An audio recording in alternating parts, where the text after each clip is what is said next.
তো হাই ফ্ৰেণ্ডছ, তোমালোকৰ খা খবৰবিলাক কেনেকুৱা জনাই যাবা। লগতে তোমালোক সকলোকে জব এণ্ড ডিফেন্সৰ চেনেলটোলৈ স্বাগতম জনাইছোঁ। আৰু এইখিনিতে তোমালোকক মই জনাব বিচাৰোঁ যে আমাৰ SSCGDৰ যিটো ভেকেঞ্চি এতিয়া পেণ্ডিঙত আছে, মানে তোমাৰ ফিজিকেলৰ ডেট বা মেডিকেলৰ বাবে আমাৰ যিখিনি আহিবলগীয়া এতিয়াও বৰ্তমান বাকী আছে, ফিজিকেল ডেট হওক বা আমাৰ যিখিনি নৰ্মেলাইজেশ্যন স্ক'ৰ হওক, সেইখিনি আমাৰ কেতিয়া আহিব, এই প্ৰশ্নটো আমাৰ সকলোতকৈ এতিয়া ডাঙৰ। আৰু সকলোৱে আমি দিনে দিনে মানে অধৈৰ্য হৈ পৰিছোঁ যে কেতিয়া আহিব আৰু কিমান দেৰি হ'ব।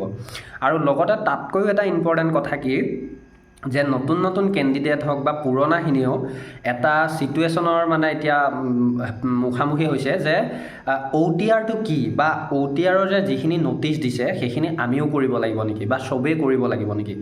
এতিয়া মই যদি ক'ব বিচাৰোঁ, চোৱা, OTR মানে হ'ল ওৱান টাইম ৰেজিষ্ট্ৰেশ্যন। এই কথাটো আমি সকলোৱে জানো।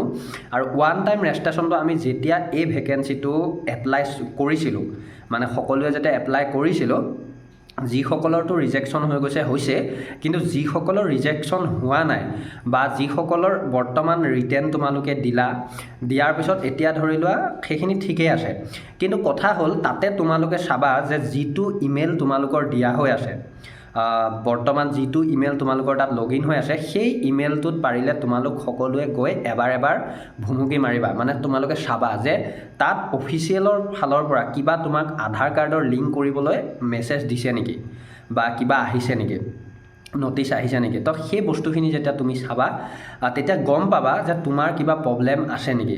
কিন্তু তাৰ বাদে যিখিনি আমাৰ ল'ৰা হওক ছোৱালীয়ে হওক চিন্তা কৰি আছে যে আমাৰ কি হ'ব, নেক্সটটোত আমি এপ্লাই কৰিব নাপাম নেকি, বা এইটোলৈ আমাৰ ফিজিকেল মেডিকেলৰ এডমিট কাৰ্ড নাহিব নেকি, তো সেইখিনিক মই এটা কথা ক'ব বিচাৰোঁ যে তোমালোকে 1% চিন্তা কৰিবলগীয়া নাই।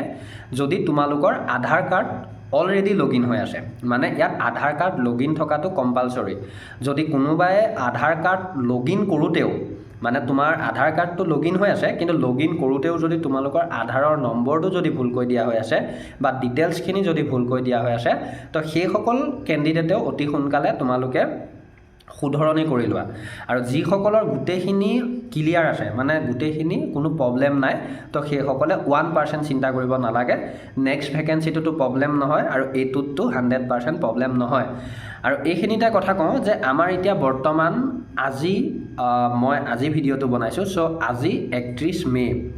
তো মে' মাহ সম্পূৰ্ণ ফিনিচিং। আৰু মই তেতিয়াই বহুতকে পাৰ্চনেলি কৈয়ে আছিলোঁ যে মে' মাহত আমাৰ একো এটা আপডেট হয়তো দেখিবলৈ পোৱা নাযাব, কিন্তু জুনত আমাৰ 100% দেখিবলৈ পোৱা যাব বুলি মই কৈ আছিলোঁ। কিন্তু এইখিনিতে তোমালোকক এটা মই মোৰ হিচাপে এটা আপডেট দি দিওঁ যে জুন মাহতো আমাৰ কোনো আপডেট দেখিবলৈ পোৱা নাযাব পাৰে, কিন্তু এইটো 100% কনফাৰ্ম নহয়। কিন্তু নৰ্মেলাইজেশ্যনটো হয়তো জুনৰ মাজভাগত বা লাষ্টলৈ সেই আপডেটটো আহিব পাৰে, কিন্তু ফিজিকেল হওক মেডিকেলৰ হওক জুন মাহত কোনো কাৰণে আপডেট নাহে বুলি মই ক'ব বিচাৰোঁ। কাৰণ কিয়, আমাৰ আগৰ ভেকেঞ্চিটোতো তোমালোকে দেখিছিলাই ছেপ্টেম্বৰ অক্টোবৰ মাহত আমাৰ ফিজিকেল আৰু মেডিকেলটো হৈছিলে, আৰু এইবাৰো আমাৰ ছেম প্ৰচেছেই হ'ব বুলি আমি যিহেতুকৈ গম পাইছোঁ, বা এতিয়া আৰু ফিজিকেল মেডিকেল এক্সট্ৰাকৈ পাতাৰ সময় খুব কম, আৰু আমাক অফিচিয়েলভাৱেও তেনেকৈ আমাক জনায়ো দিয়া নাই। গতিকে দুইটা একেলগে পাতিবলৈ হ'লে আমাৰ হয়তো জুলাইৰ লাষ্টৰ পৰা আগষ্টৰ ভিতৰতহে আমাৰ ফিজিকেল আৰু মেডিকেলৰ যিখিনি কাট অফ লিষ্ট, সেই কাট অফ লিষ্টখিনিৰ লগাৰ সম্ভাৱনা বেছি। গতিকে তোমালোকক মই এই কথাটো এটা কাৰণে জনাই দিলোঁ, কাৰণ বহুত ল'ৰা ছোৱালীয়ে চিন্তা কৰি আছে যে কেতিয়া আহিব, নৰ্মেলাইজেশ্যন কেতিয়া হ'ব, মই এইবাৰ চাকৰি পামনে, নেক্সটটোৰ বাবে পঢ়িমনে। মই আগতো কৈছোঁ, যিসকলে কাম বন কৰি আছা তেওঁলোকেতো ধৈৰ্য ধৰি পেলাইও অসুবিধা লগা নাই, কাৰণ কিয় তেওঁলোকে ব্যস্ততাৰ মাজত আছে। কিন্তু যিসকলে ঘৰত আছা, বাৰে সেই কথাটো ভাবি আছা, তোমালোকক মই এটা কথা কওঁ যে তোমালোকে নেক্সট ভেকেঞ্চিটোৰ কাৰণে প্ৰিপাৰেশ্যন চলোৱা ষ্টাৰ্ট কৰি দিয়া। কাৰণ কিয় জানানে, সময় ৰৈ নাথাকে। এইটো ভেকেঞ্চি কি হয় নহয় তোমালোকে কোনেও ক'ব নোৱাৰা।